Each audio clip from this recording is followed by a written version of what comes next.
This comes in. There's a little hummingbird right there. Look at that. Huh? Coming to visit. That's incredible. Wow.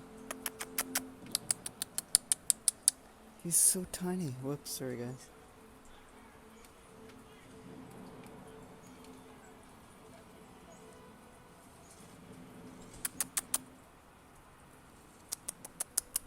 They've come to visit me before.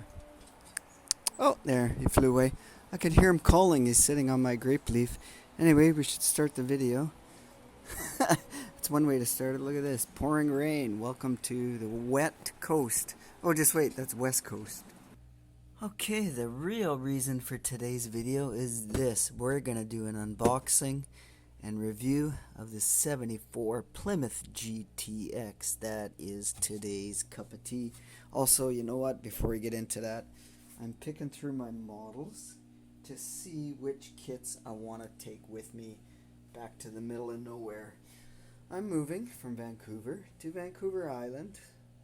Small town, Port Alberni.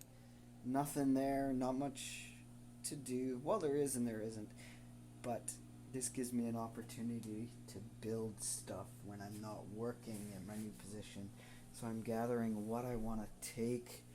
I don't know if I want to take any of these. I wouldn't mind taking the gasser, but I don't have all my parts and pieces for that.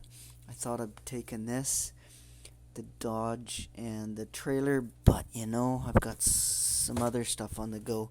Or this one. I was going to do the wagon with the ZR1 engine, but yeah, I don't know how much room I got. I am taking these things, the shop truck, that is for sure.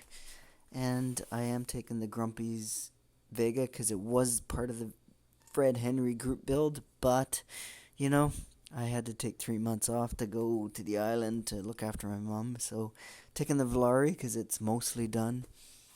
I'm going to take this because I got a plan for that. Taking the GTX. I might take this. I don't know.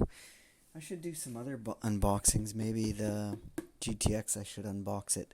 Show you guys what's in there. This guy is going shop truck group build. Wow, this thing turned out better than what I thought. Anyhow, I'm doing a lot of blah blah blah. Let's get into a review and unboxing of the GTX. And I'll unpack later. What else was I going to say? Oh yeah, I'm supposed to start the video off with coffee. Don't worry. Yes.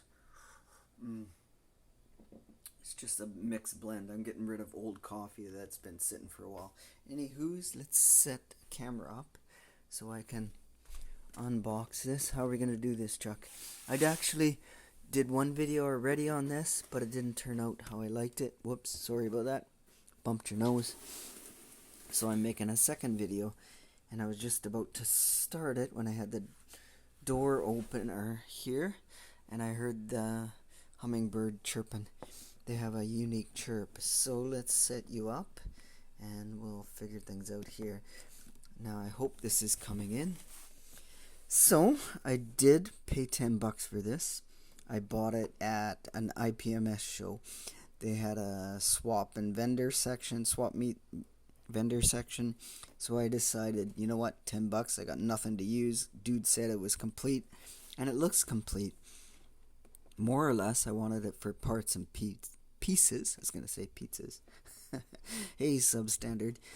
But, you know what? This kit might not be a bad build. Maybe somewhere down the line. We don't know. I did buy this for, I don't know why. $10. What can you go wrong, right? I seen them on sale. $40 at the hobby shop here. So, and speaking of that, we are going to go to the hobby shop. I'm looking for a specific kit, and I might do that video tomorrow when it stops raining. So without further ado, the Plymouth GTX, it is a GTX, however it's actually a Roadrunner. Now, when you had a 440 option, that's when it was named a GTX, a Roadrunner GTX. Roadrunners came with 318, 360 and 400 engines in 1974, and when you put a 440 option in it, it became a GTX. Only available with the automatic, the 440 was. Where the 400, you could get a 4-speed. But again, going back to what I said, the 400 4-speed was a road runner. And as far as I can't, not 100% sure, but this could be a road runner stripe. Maybe, maybe not. I'm not sure. So, box, yeah. Kit is kind of old 80s, 1990s style boxing. And it does come with a 6-pack. It shows on the box itself. However, you could not get a 6-pack option in 1974. That was already out the window by then. So, since I had already opened this up, let's open it a second time. First time was practice, right? That's what happens. Maybe I won't be substandard this time. So the body is actually very clean. I like it. There's very minimal flash, if no flash at all. The Sebring Pluses were the same body style as these. I like Sebring Pluses too. They had some funky paint coloring. It looks like it might be just a slight bit of warpage on the roof line. Not a surprise, but I'm sure that would clear up once it's on the chassis, that slight warpage. And once I put the interior tub in, if I decide to do this mission. And you get one separate bag for the plastic parts. Everything was in that one bag, including the very basic old style promo chassis. Oh, look at that. A GTX with single exhaust. You gotta be joking me. Ay, ay, ay. Ugly, ugly. But you know, for a shelf kit, curbside kit, however you want to call it, this would do.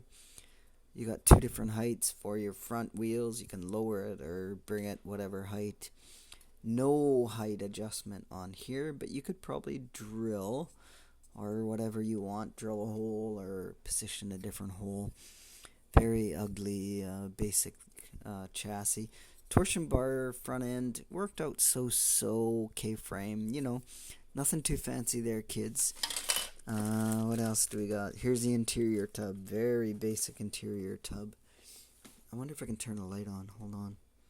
Yes, I can. Does that help? Very basic interior tub.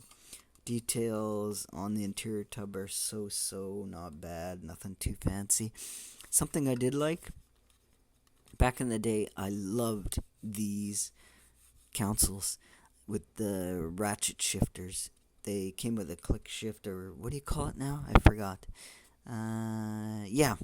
To get it out of first, you had to like click it, and then you could bump it up to the next gear and bump it. So very good shifter system Dodges had for automatic transmissions in the mid 70s, I guess you could call it. Or a 4-speed option. We'll see what engine this has. You want a better look with the light at this. Nothing fancy, very plain. So, tires. Here's one thing I like about this kit. These tires, I think these are so cool. Could do circle track racing tires out of these. These are really nice. I didn't bring my glasses to see what it says on here, but it is a Goodyear. I can't remember if it's Polyglass GT or something they said on it, or G60, I'm not sure. And the very front skinnies, nothing fancy there. So, but these, I get 2 of them, so I kind of like these tires. Who knows what I'll use that for. And here's the rear taillight lenses. So not chrome, so that's a good thing. I don't care for the chrome lenses, so it does have red lenses. That's a decent deal. What's that one? Steering wheel. The old tough whatever they call it. Tough steering wheel. Chrome is not the best. Kind of toy-like chrome, as they would say. Bumpers. Oh, it's got bumperettes on it. That's interesting. That's kind of cool. I'm sure those were a rarity on as an option on vehicles back then. I know Dusters were, and Chevelles. Very expensive to buy these things now. You're looking at over $1,000 on some vehicles just for bumperettes. Factory rallies. Krager, not Krager SS, but what do they call them? The chrome SS wheels back then that they had. Can't remember the name. They could be center lines, but they're too shiny for that. They're not aluminum, they're chrome. So yeah, 6-pack air cleaner, 6-pack carbs. Need a pointer. I have no pointer. Here, I got a screwdriver here somewhere. 6-pack carbs right there. Fan. I love the plan. Flan? What the hell's a flan, Chuck? I like the fan. It looks pretty cool. Chrome valve covers. You know, nothing fancy. Pretty basic stuff there. But the chrome is, yeah, kind of toy-like. So let's get into the other details here. Whoop. Can't get things out. Hold on, am I videoing? Maybe out of camera range.